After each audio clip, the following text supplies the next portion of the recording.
afternoon and welcome to the October 12th, 2021 City of Santa Barbara Ordinance Committee meeting. Ms. Crisante, if you call the roll, please. Councilmember Sneddon. Here. Mayor Pro Tem Oscar Gutierrez. Present. And Chair Jordan. And also present. And so we'll go to public comment for items that are not on today's agenda. So having nothing to do with the small wireless facilities ordinance. Ms. Crisante, I'll let you lead out those instructions, please. Thank you, Chair Jordan. Again, this is for items not on the agenda. If you would like to speak public comment for items not on the agenda, please raise your hand within the app.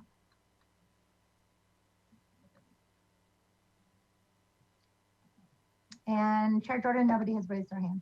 Very well. So we will close public comment and go to our discussion item today, and that is regarding small wireless facilities ordinance. And welcome, Stefan. Good morning. Afternoon. Afternoon, yeah. How are you? Good, Councilmember Jordan, Chair Jordan. Thank you very much. And good afternoon to the committee as well. With me today, I just want to know is Adam Hendel, who's the principal engineer for the Public Works Department, as well as Trip May from Telecom Law Firm. So they're here to answer any questions the committee may have. And I may call on Mr. May for 1 or 2 points in the PowerPoint presentation. So as the title indicates, this ordinance deals with small wireless facilities for the installation of the city's public rights of way. Next slide, please. So what is a small wireless facility? This slide provides the actual dimensions and definitions of antennas and equipment under the Federal Communications Commission. They're distinguished from those large freestanding telecommunication facilities like large cell towers we're used to seeing on maybe hillsides with the red blinking light on top. So we're talking about very much smaller facilities that are within our neighborhood, within our city. In the next few slides are going to be some examples of what they look like and how they're attached to city facilities. So next slide, please. Here's an idea on top of a street light that gives you an indication here, the dimension being about 3 feet in terms of height and about a foot in width. And, you know, one place you can locate it is an extension on top of a street lamp. Next slide, please.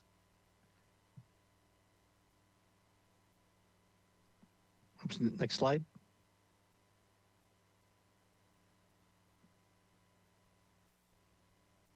And here's some other examples of being where they're located or placed or how they're concealed on street lamp lights. You see one towards the middle, in the middle frame, one kind of encompassing, at least on the top where the pole starts getting thicker, where it has kind of a much more fuller concealment, and another one more boxy shape on the one on the far left. And the next slides will have some locally. So next slide, please. Mr. Hendel was kind enough to provide some of these examples here. Here's a street, what's made to look like a street light, but it's actually a support structure for the small wireless facility. Next slide. And here's one on top of a replacement utility pole.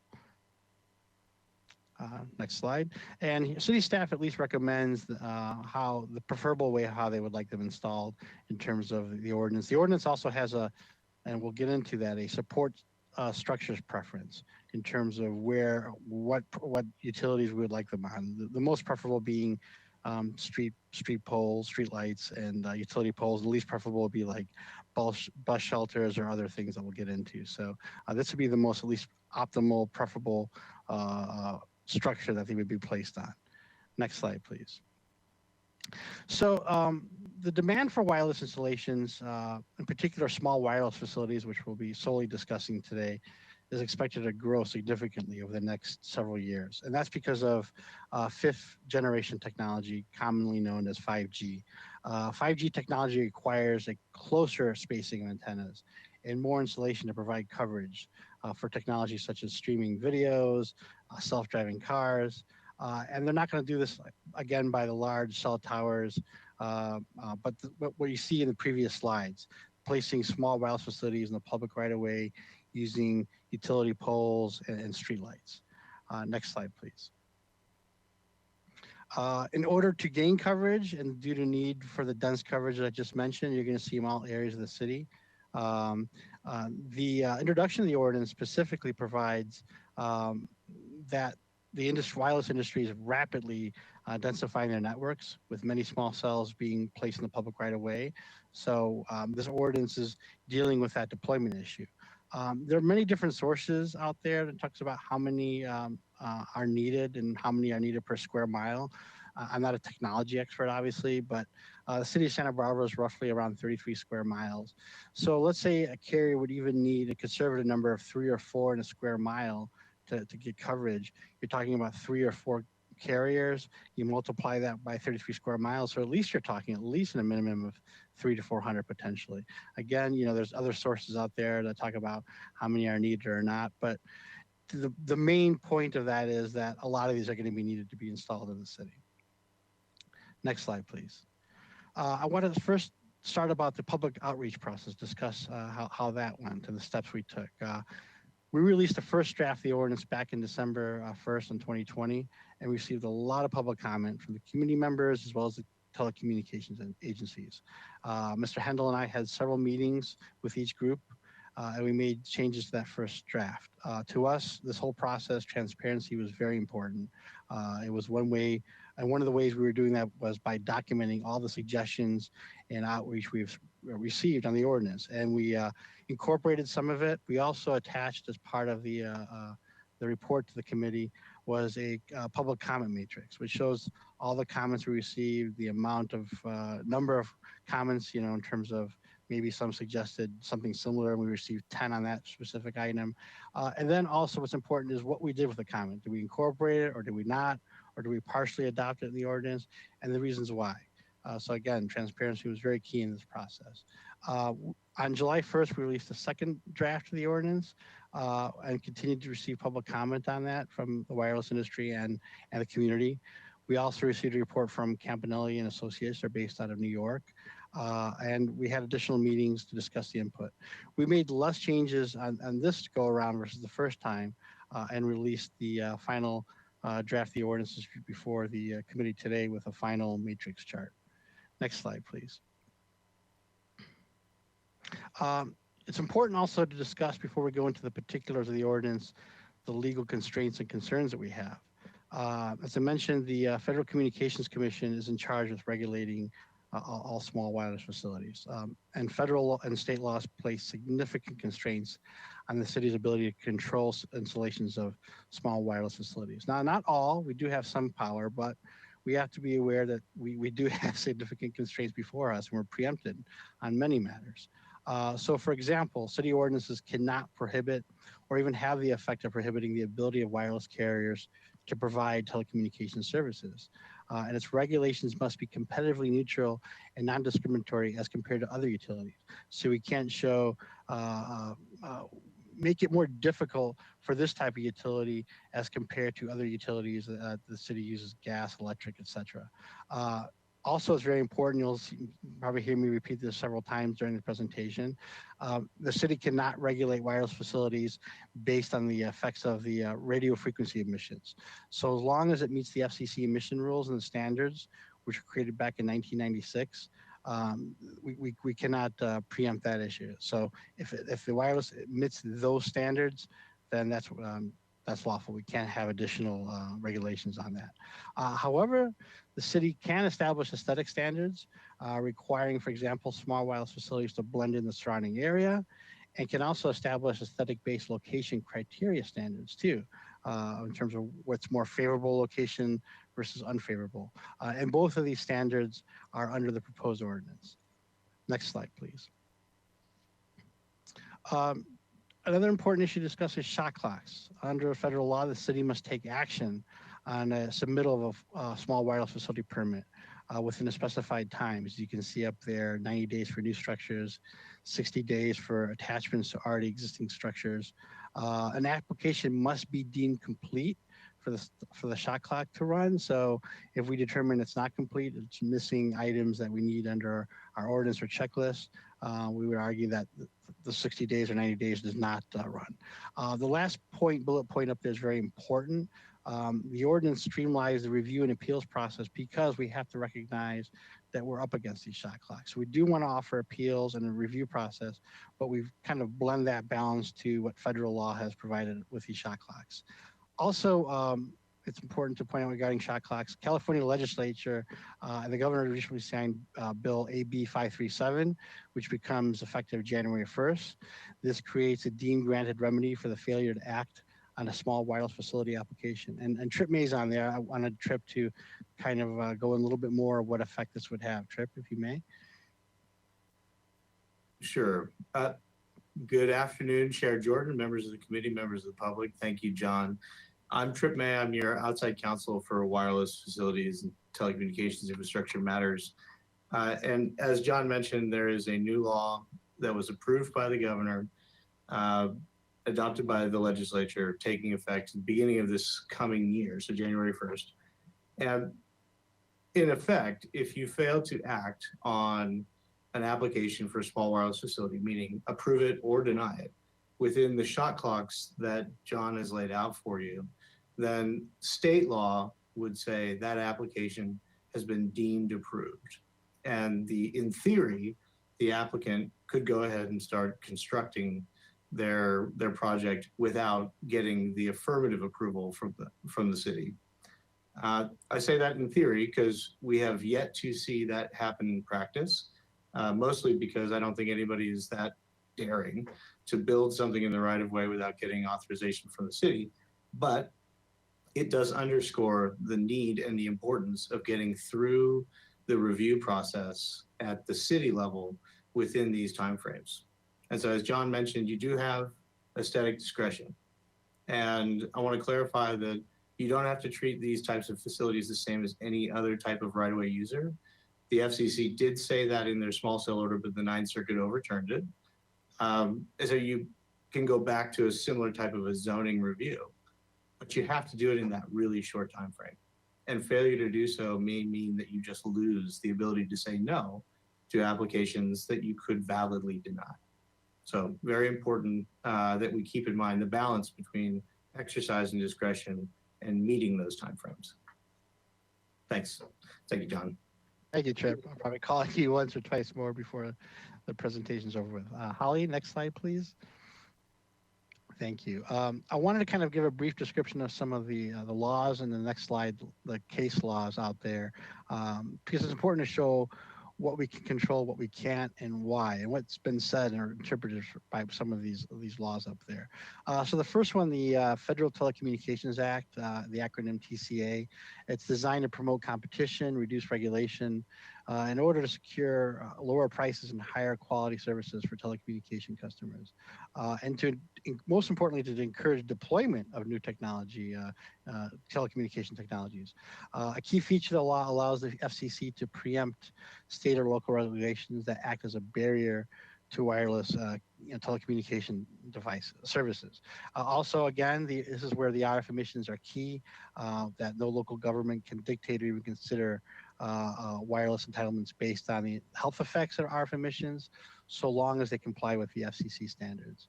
The next bill up there is the middle section 6409 of the Middle Class and Tax Relief and Job Creation Act of 2012. And that one, local jurisdictions may not regulate the placement, construction, or modification of a wireless facility based on RF emissions if it complies with the FCC regulations. Also, local jurisdictions may not unreasonably discriminate amongst providers, and local jurisdictions may permit the co-location of equipment on existing structures. So what does that mean, co-location? You have one provider already on a street lamp, let's say, and then another one wants to place their small wireless facility on the same one. It's encouraged under this, so you can have two or more. We did have a question for Trip, and I'll call him on for a second. What about the emission standards?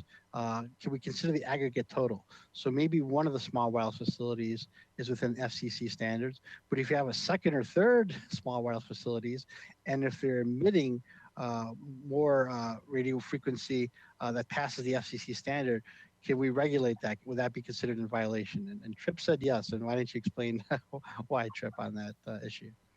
So, yes, the FCC rules apply in an aggregate way.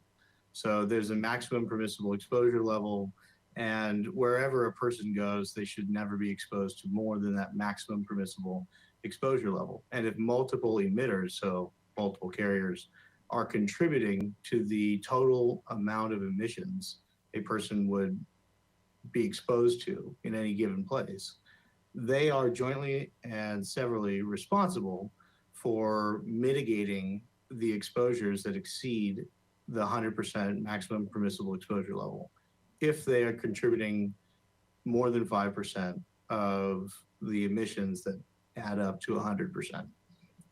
In practice, this means that whenever there's a situation that results in exposure levels that exceed the FCC's limits, and people could walk into those areas, everybody who is adding to or contributing to those emissions is going to be brought in to explain how they're going to mitigate this, turn down the power, potentially turn off facilities, reorient the antennas, and so on. Thank you, Tripp. The next two sections up there, United States Code sections, those basically bar any local ordinance that would prohibit the ability to provide telecommunications service. And then finally, the California Public Utilities Code section 7901, that gives the authorization for telecommunication companies to construct and use facilities in the public right of way. And that's what we talked maybe a year ago, maybe it's been before COVID, 2 years ago, when we were getting in contract with some of the telecommunication providers. And if we wouldn't let them use our structures already, you know, street lights or utility poles, that they could erect a pole, and that's where they get this authority from, this California Public Utilities Code section. Next slide, please. So here's some recent FCC rulemaking. The first one up there that was issued 3 years ago, September 26th, that was responsible for shortening the shot clock. At a time, it was limiting the application fees for small swells to about $100 per site, with recurring to, I think, $270 per site. And it prohibits cities from assessing fees to include anything under reasonable costs to maintaining it. So basically, we cover our own costs that we expend in working and processing everything here. Then in December 4th, 2009, the FCC issued another order providing that the RF emission standards of wireless facilities are under the sole purview of the Federal Communications Commission. So if we weren't clear before, we're made clear again under that FCC order. Now, there's an interesting case regarding that emission standards. That's the Environmental Health Trust versus the FCC. And that was out of the Court of Appeals for the DC Circuit Court. In that case, there was a lawsuit that the FCC failed to consider a lot of public comment received about concerns on its emission standards. And that was created, the emission standards I mentioned before came out in 1996 and has not been changed. And that one, the FCC failed to explain why, you know, the adequacy in terms of showing its work. It said, the court didn't say this standard is wrong, but it showed explain why do you believe this is inadequate, the 1996 standard is still adequate. Did you consider public comment? Why? Show why you did, show how you came about to this result, still maintaining the 1996. So the FCC is now ordered to go back, show the work, restart the process to determine if we should still maintain the 1996 emission standards. And Tripp, if you have, wanted to say anything on that. Yeah, I think this is a pretty important point because that December 4th order was the FCC's attempt to say, we're going to close the book on considering whether new science or changes in research would cause us to adjust our maximum permissible exposure limits or consider non-thermal effects. So, not to get too technical, but the FCC's rules only consider the effect of heating that takes place when you're exposed to radio frequency emissions. That Environmental Health Trust case that John described to you, he's right on. The court did not strike down the FCC standards. They struck down the FCC's attempt to close its open proceeding without considering in a detailed and thoughtful way all of the new science that has come out. So the net effect of that case is that the standards adopted in 1996 are still in place. But the FCC's proceeding to consider whether they should be changed is reopened. And they cannot close it again without addressing the substantive significant comments that were raised in that proceeding that attack the underlying assumptions that the FCC's rules rest on, which is that these rules should be based on thermal effects. For the city's point of view, I think it's just really important to remember that this is great for administrative law, because it means that the FCC can't just do whatever it wants without explaining itself. It's one of those rare cases that comes down and slaps the agency back and tells them to go do their homework a little more detailed. But it does not change the scope of your authority that John already described. So if a facility complies with the FCC's rules, and those are the standards adopted in 1996, then it cannot be further regulated on the basis of the environmental effects of radio frequency emissions. If it doesn't comply with those rules, you can regulate it, deny it all you want. If it does comply with those rules, that is pretty much the end of the story, save for some compliance checking and investigations that the city may want to do on its own. John, anything else? No, thank you. Thank you, Trip. The next two cases, quickly, the City of Portland case versus the United States. It's important to point out in that case, the big takeaway on that was that it upheld the city's ability to have greater control on aesthetic requirements, which we cite that case actually in the ordinance. And again, we take as much control as we can in terms of requiring our aesthetics to be stealth, to blend in the surrounding community and the area. And then finally, a recent case that came out, it's Wolf versus City of Millbrae. In that case, T-Mobile installed a cell site 6 feet above the plaintiff's residence there, Mr. Wolf. And there was a big apartment complex, I guess. And the plaintiff alleged that he was suffering from electromagnetic hypersensitivity. So he had a range of symptoms: insomnia, fatigue, difficulty concentrating. So one of the plaintiff's causes of action was against the city. And on that, he was saying that the city was, he requested a reasonable accommodation for the city, at least right now, to stop the installation and operating until the city determined what type of reasonable accommodation he'd be entitled to under the ADA. The court ruled in favor of the city, dismissed his complaint against the city, and basically said that in granting the plaintiff's accommodation would have required the city to regulate RF emissions in violation of federal law. So it determined that any accommodation granted would be unreasonable, and denied the plaintiff's case from going forward. Next slide, please. So I want to get into a little bit about the proposed ordinance. It's a new section in the municipal code, maybe chapter 9.170. I will let Tripp speak into at least one of the more important aspects in a second. I'll get into the other ones right now, but I'll let him talk about the most preferred and least preferred and discouraged locations and what that means and how we review these. First, as I mentioned, the design standards, all wireless facilities, again, must be stealth and concealed and blend with the community. We're also creating a model to be used, and it benefits the community and also the service providers. And that model would be brought forth before the ABR and the HLC for their input and approvals. And how this benefits everyone is that if we get a standard model, that would help in terms of aesthetics that we'd encourage the wireless companies to use this model.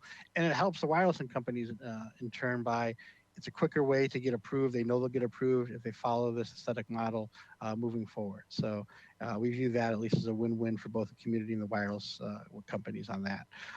As I mentioned earlier in the presentation, the ordinance also calls for a support structure preference when they're installed in the public right-of-way, what they're installed on, right? From most preferred to least preferred, most preferred being streetlights, utility poles, and the least preferred would be structures like monuments, kiosks, bus shelters, other street furniture. That'd be the least desired locations, at least in terms of what you're placing them on. We'd also require the telecommunication companies and their installation providers to provide a affirmation that every single small wireless facility install meets the FCC standards and under a penalty of perjury. We also include, we got a lot of public comment on this. We thought it was a very good suggestion. We have fire safety standards on the ordinance. So all the small wireless facilities would have a power shutoff and immediately accessible to fire personnel. It would also contain surge protection devices capable of mitigating a direct or partial direct lightning discharge or any other electrical disturbances. And then it has a appeals process, which is important. The first layer of review is with the Public Works Director. There's an initial administrative decision, reviewing an application, and he would make written findings into it. He can ask obviously questions, and the ordinance goes into specific written findings of what either denying or accepting the approval for the small wireless facilities. Also, any other interested person may appeal a decision to City Council on the installation of a small wireless facility, but it's limited to two distinct areas of appeal. One is it doesn't meet the aesthetic standards under the ordinance, or number two is that the emissions that are emanating from that small wireless facility does not meet the FCC standards. And the reason we limit it to these two areas is to be on safe legal grounds, to not go into another area of appeal which we are preempted and be in violation of state or more importantly federal law on this issue. And then finally, we have a noticing requirement that all with installation, all residences within 500 feet from where the facility is going to be installed must receive notice mailed. If the number of the owners around that area are greater than 1,000, we do allow for it to be published in the local newspapers. And also, we're going to create a website, maintain a website that would contain all the various lists of applications, and people can sign up for that, and they can at least be notified of where a small wireless facility is going to be installed. And with that, Trip, I wanted to come back to you in terms of discussing at least the most preferred and least preferred locations, and discussing also the application content too, what we would be looking at that when we are maybe in a discouraged location. Sure. So if you're looking at the findings in the proposed code amendment, it requires that the application meets all of your location standards. That's written right into one of the separate findings. And you've got very detailed location standards in proposed section 9.170.100. And just to give you a breakdown, it's not just about the zone, it's also about street classification and support structure type. I think John touched on this a little bit. So there's sort of three dimensions that we're looking at in terms of where and on what these facilities should be placed. The locations are broken into preferred and discouraged categories. Within the preferred categories and within the discouraged categories, each of the sub-listed items, they're all ranked. Basically, most preferred to least preferred within that preferred category, and then most discouraged to least discouraged in the other one. So for example, the most preferred location in the city under the proposed ordinance in front of you would be manufacturing zones. And the most discouraged location a carrier could possibly propose would be anywhere within 500 feet of a residential dwelling window. Not only is it close to residences causing aesthetic impacts, but it's in front of a window, meaning the place where aesthetic impacts are probably likely to be the greatest.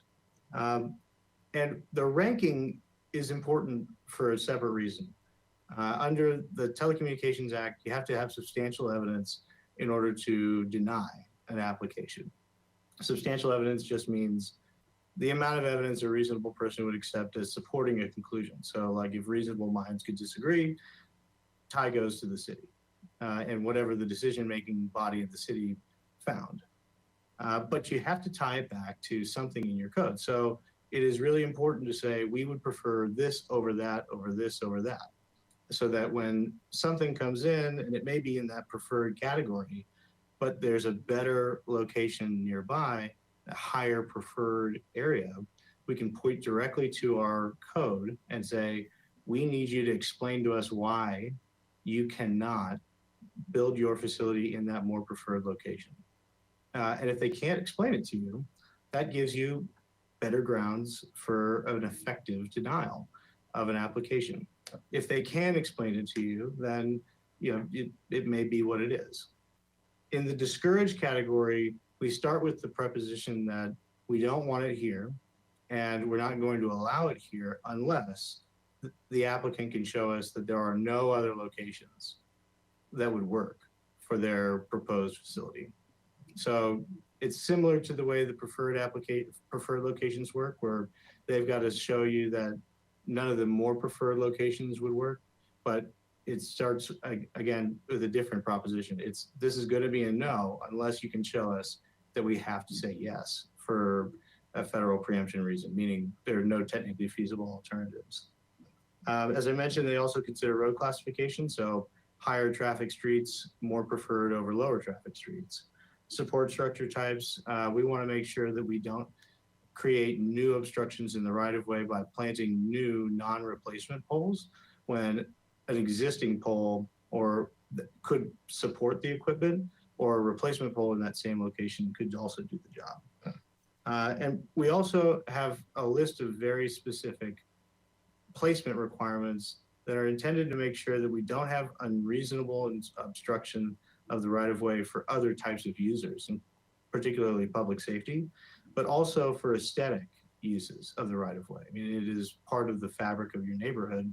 So we want to make sure that we place these things in the best locations possible. We've got very detailed rules there. Something else that I think bears some discussion at this point is the question of significant gap and how that comes into the city's internal analysis about whether alternative sites are feasible or not feasible. Under the Telecommunications Act, you can't effectively prohibit the provision of services by a carrier. And the Ninth Circuit and many other circuits have interpreted that to mean that if the carrier proves a significant gap exists and they propose the least intrusive means of closing that gap, then a denial in the face of that evidence would be an effective prohibition. In the small cell order that came out, I can't believe it was already 3 years ago, the FCC abrogated the significant gap portion of that test, and they have the authority to do so. The Supreme Court has said that the agencies can interpret authoritatively the provisions of the acts that they administer, which includes the Telecom Act for the FCC. So the Ninth Circuit hasn't had a chance to really rule on a specific case involving the allegation of the absence of a significant gap, but they did have a chance to look at what the FCC did in that Portland versus USA case, and they largely upheld what the FCC had done there. So this is a long-winded way of saying that significant gap has largely been abrogated as a basis for a denial of an application that would protect the city from an effective prohibition claim. You could still use it for substantial evidence purposes, but we think that there are legal and practical reasons why you might not want to do that. From a legal point of view, because this is an open question, it's probably imprudent to stick your neck out on this one.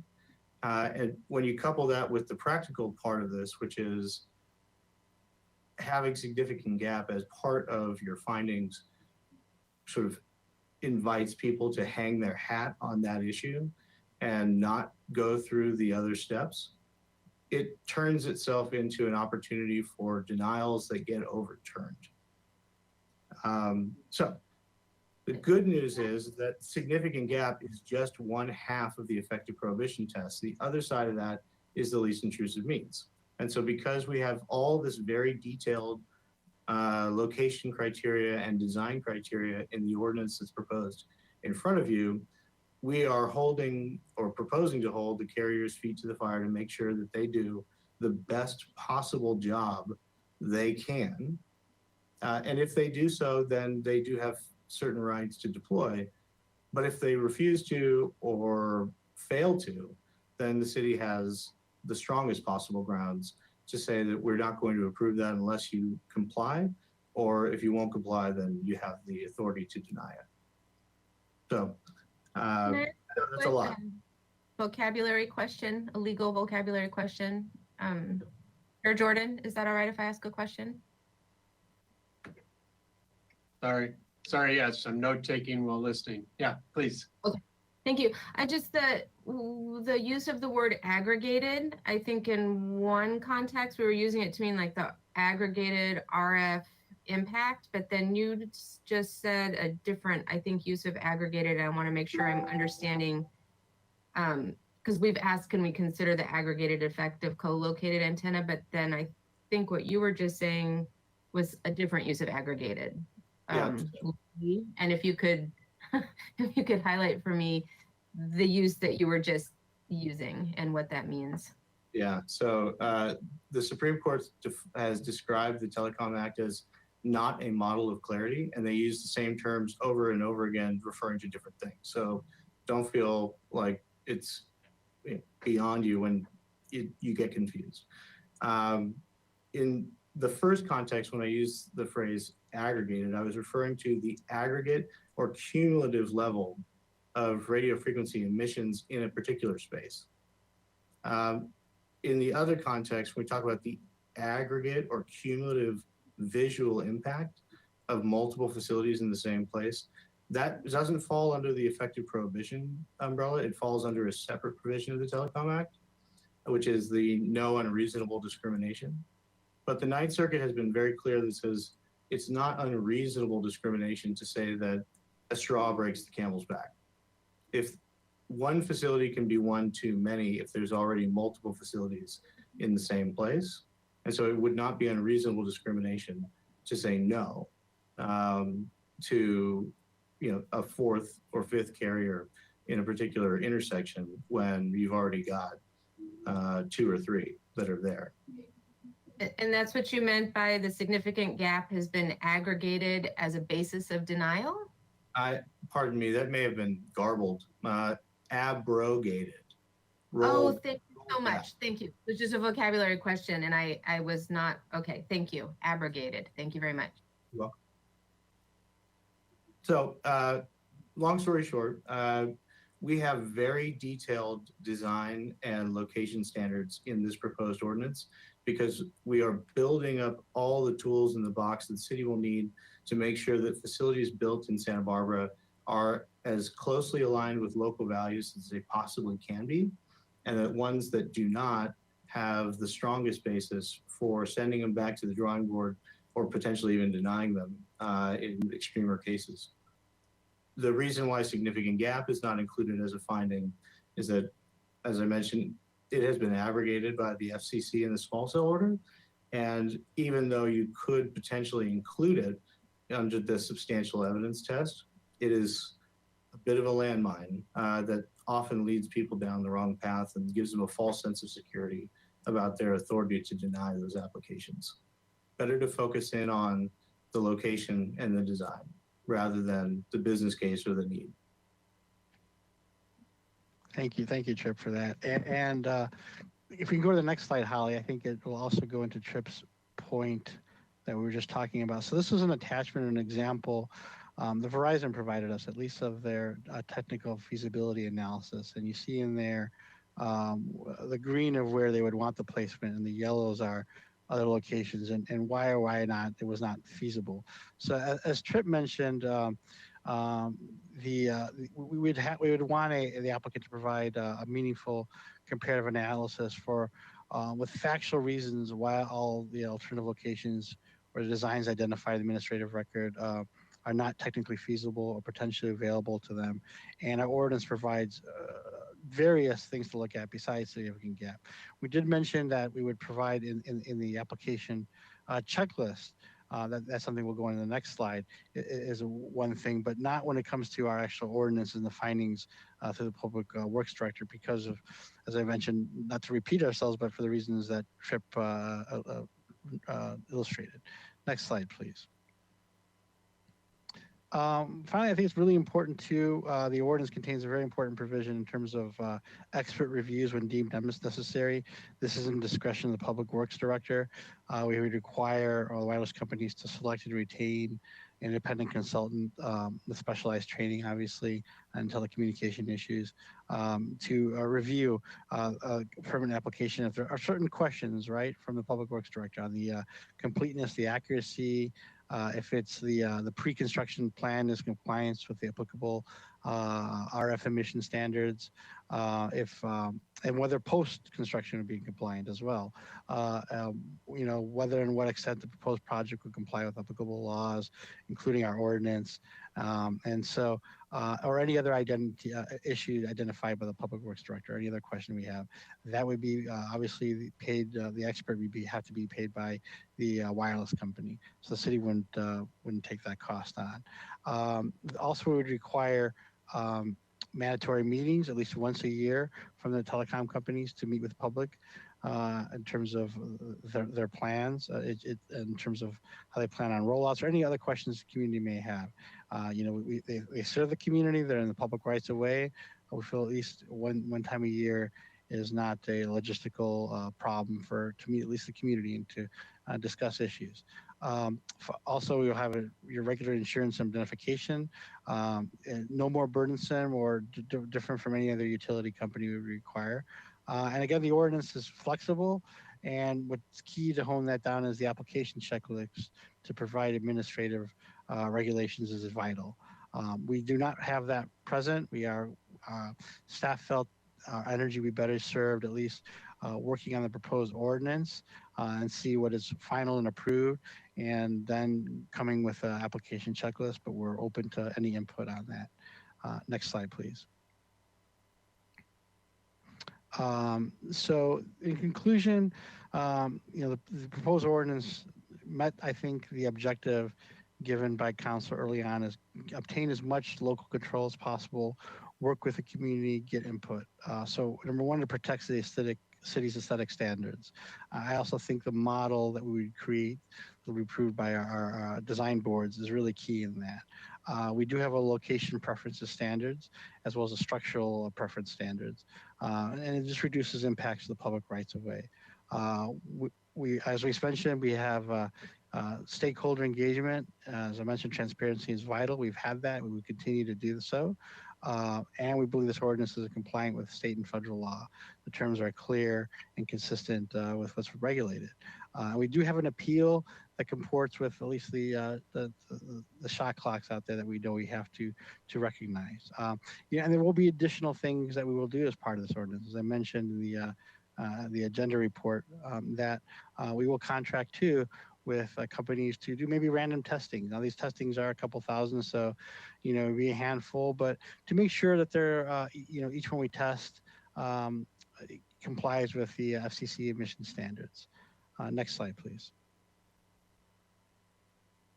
And so above you right there is the recommendation that we have to move forward the facility ordinance for City Council, and we're here available for any questions the committee may have. Thank you for your time. Thank you, Mr. Dimas and Mr. May too. If I could, Ms. Sneddon and Mr. Gutierrez, if you'd just pop on for a second. I have no doubt that I have at least a half hour of questions, as no doubt both of you do. And just I'm curious and seeing if it's okay with you both, if we just hold our questions, admit we'll be back here next week or the week after, and continuing this discussion, and we just go to public comment and see how far we get before 2 o'clock. Sound good? Okay. Take those nods. So thank you to staff. We're going to then hold the questions we would have until we finish public comment. And if we finish that before 2 o'clock today, we can start that. I think we realized, certainly I realized all along, that this would take more than one meeting. And so, Ms. Crisante, we will go to public comment on this item. I will preface that in that you will only see the typical 2 minutes for public comment. And I'm putting it at that limit because in 40 minutes or less, we have a council meeting. And this will eventually move its way up to council for a full hearing in front of all the council members, where it is more traditional there that you get 3 full minutes to talk. And I would imagine that some group of people could possibly even make a case to get some more time if they want. I'll open that little door to Pandora's box. So, Ms. Crisante, take it away. Thank you, Chair Jordan. At this time, if you would like to speak on this item, please raise your hand within the app. And currently, we have a few individuals who have their hand raised. I will call you one at a time. Once I call you, please unmute your mic. So our first individual will be Miriam Lindbeck, and then Katie Mickey will be after Miriam. Miriam, please go ahead. Thank you so much, the Ordinance Council. Is there any possibility that I could cede my time to Mr. Campanelli?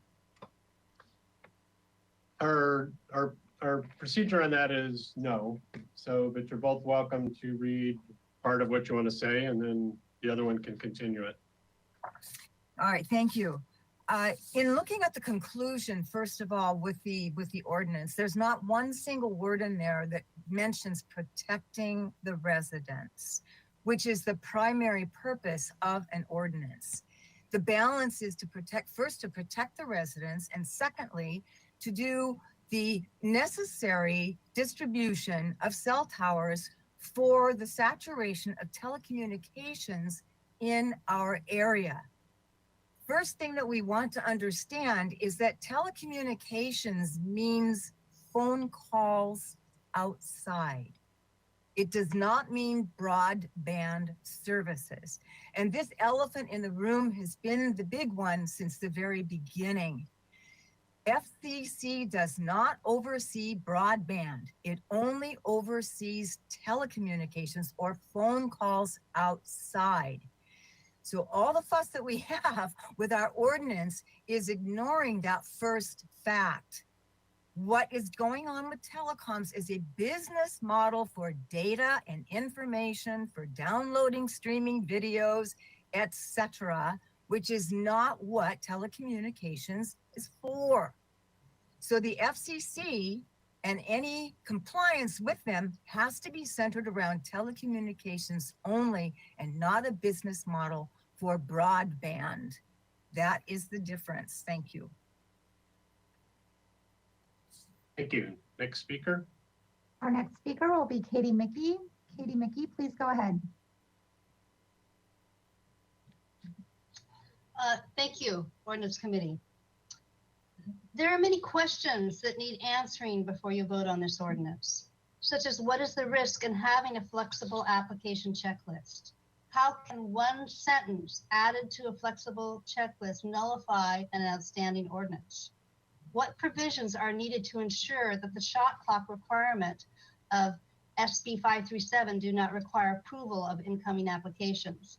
What other considerations are legally permissible for residents appealing an application? Therefore, I recommend that you delay the vote on the ordinance due to lack of specific grounds of denial and the inherent risks in placing the to-be drafted application checklist into a separate flexible document.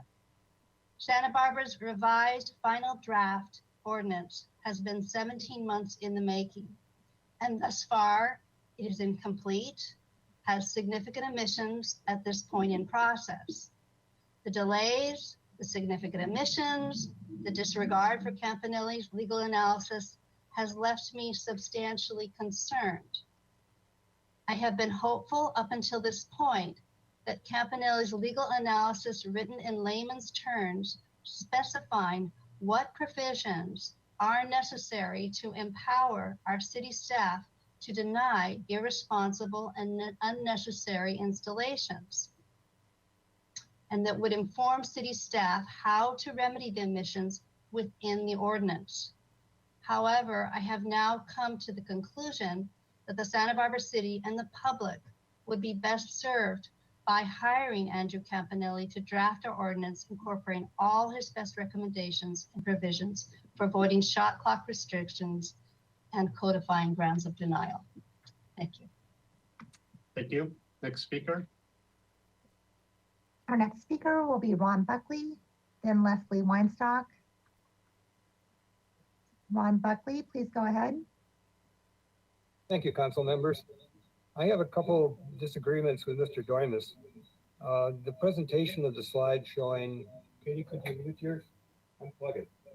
Excuse me. Okay. The slide showing the cell tower aesthetics or where they should be located, show them neatly on top of poles and on top of light poles or on top of telephone poles. I suggest that Mr. Doimus or maybe some council members walk with me up and down my street. 4 blocks down, there's a tower that's hanging out on cantilevered on lines with a huge number of boxes on the pole below it. And up the street, there's another one that's just a cantilevered antenna. Again, a box that the neighbors say is noisy. Go down the street and up a half a block, there's another one cantilevered out with a big box. It's only 24 feet up. This pole, this antenna looks right into someone's bedroom window across the street. So I would suggest next time he does a presentation, he walk around and get some real examples of what this looks like in the city and what it will look like in the future. The second point Miriam already made, the FCC is about phone service. It's not about data, Mr. Doimus. It's about phone service. You know that. Why do you put in your presentation broadband and 5G? It's not part of the FCC rules.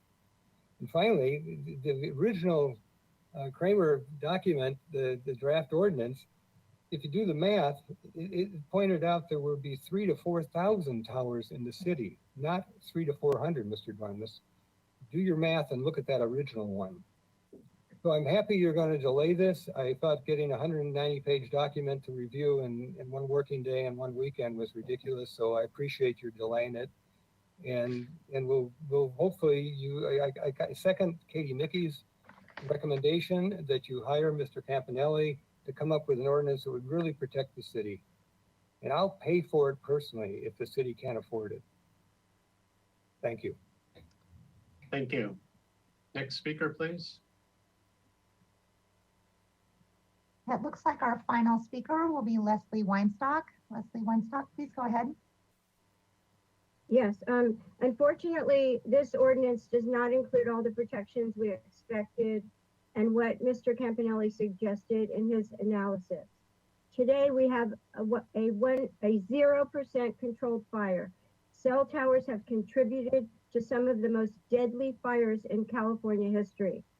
In addition, you hired Trip May from the telecom law firm to co-write this ordinance and now to make further revisions.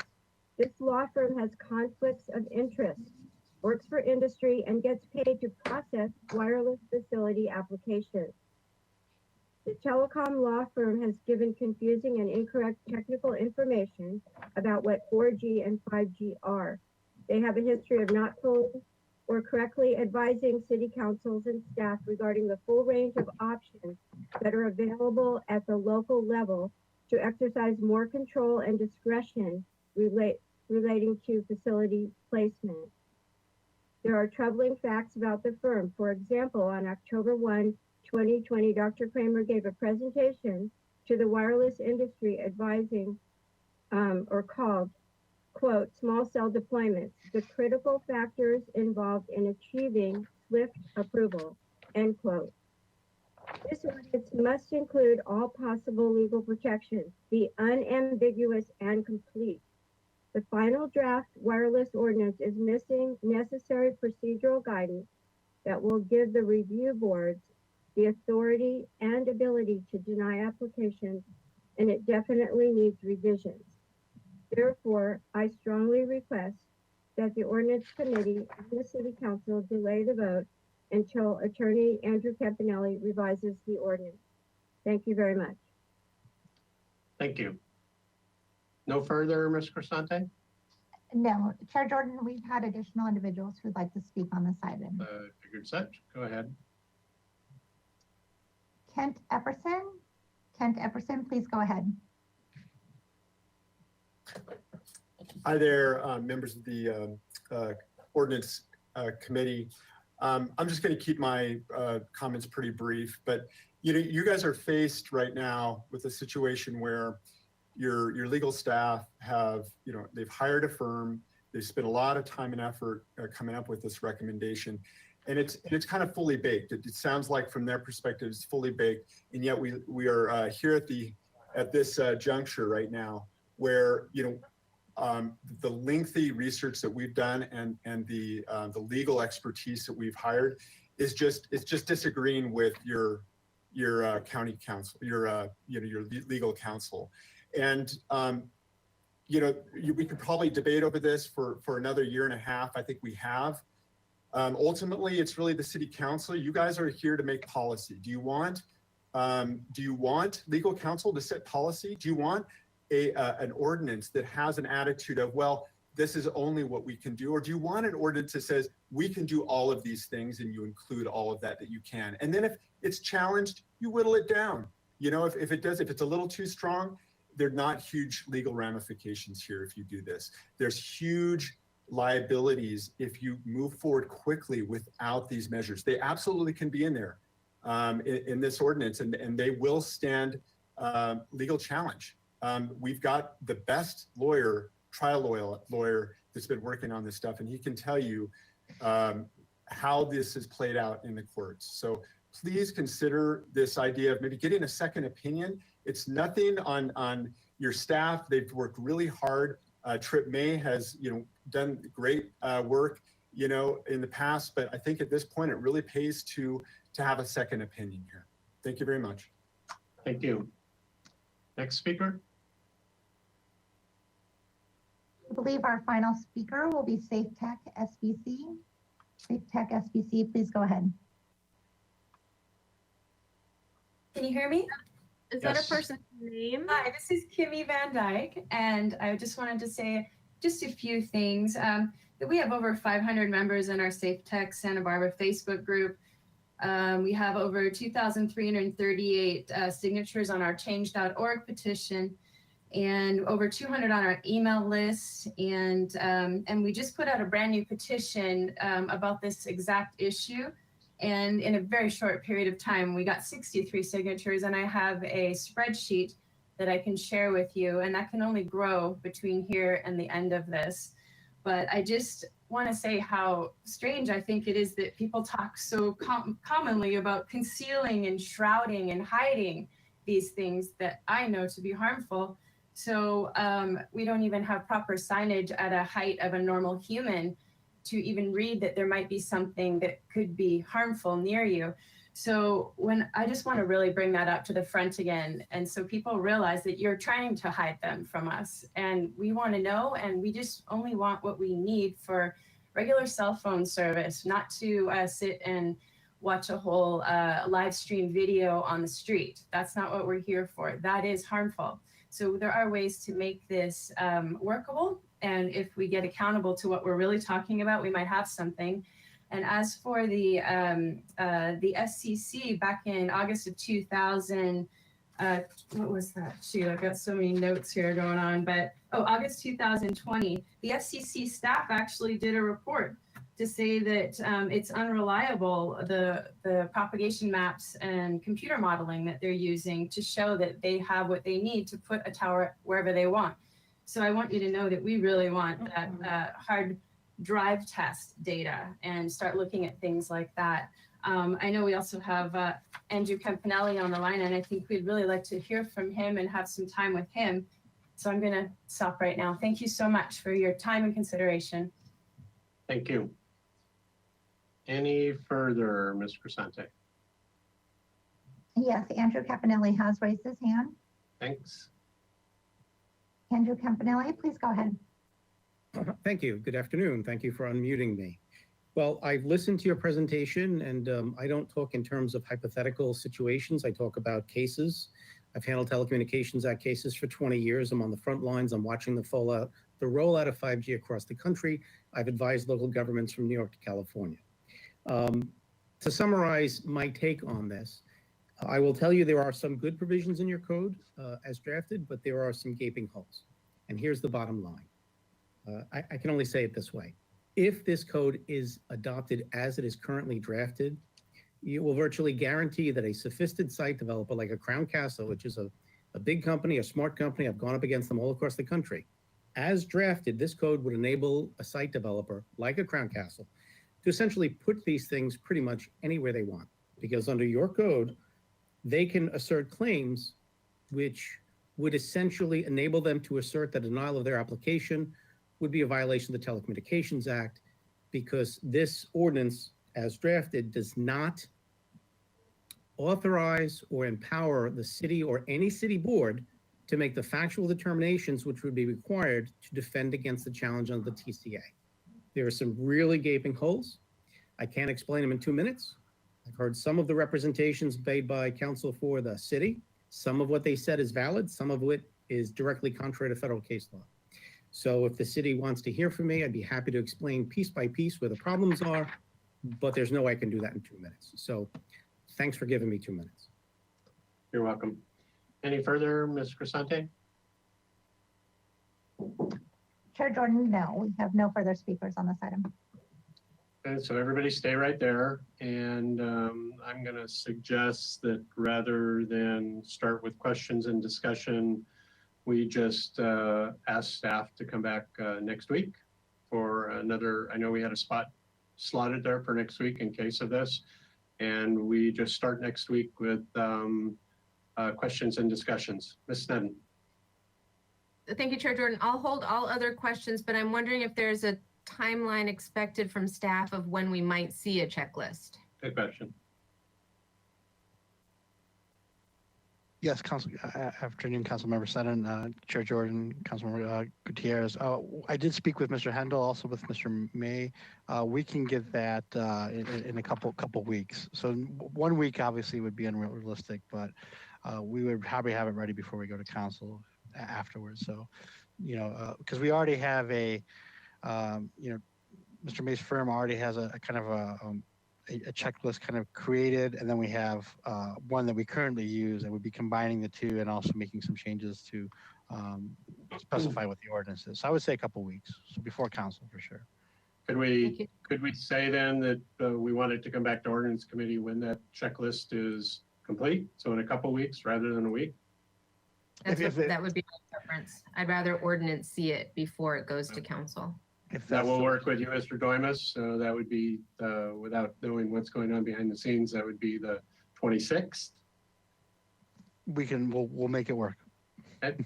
Then I know Mr. Kalan is lurking nearby. I have a question regarding public comment. I'm intending to close it today and not reopen it in 2 weeks and start that process again, but allow anybody else who wants to comment in the meantime to do it in writing or just be ready for council. And is that good, Mr. Kalan?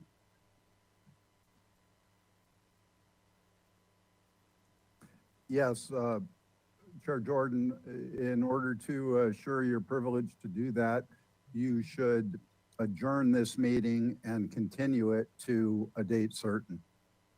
Okay, so Ms. Sneddon. Thank you, Chair Jordan. I think there may be public comment on the additional checklist when it comes back to us. Okay. So, or I could err on the safe side and we could just agree we're going to start earlier on the 26th, start like at noon or 11:30. Good for you, Mr. Gutierrez? Yes, Chair, that worked for me. Thank you. Okay. So I didn't realize that. Good suggestion. So how about we'll just say we will not adjourn to a date specific. We will just ask staff to come back potentially in 2 weeks when the checklist is ready. We will have a presentation of that checklist or anything else updated from staff and then allow public comment again. Mr. Kalan? Yes, thank you, Chair Jordan. I do have a suggestion. I heard from at least a couple of speakers that the time for review of the draft ordinance had been shortened. I want to invite Mr. Campanelli to provide a red line of specific changes they would like to see in the text of the ordinance. Thank you. Thank you for that suggestion, because I too was not remembering to also suggest that to anybody who's had a comment today, that if you have specific points of this ordinance that you disagree with, or in the terms of Mr. Campanelli, that you disagree with and you think are legally sound to disagree with. Our email addresses to the three of us or to the entire council are online and readily available. And today would be the day you could start working on those and get them to us in advance. So any other comments or questions from committee members? Okay, then we will adjourn today and potentially have this item back on the 26th, pending staff confirming that that works with everybody involved, and then the normal noticing will come before that time.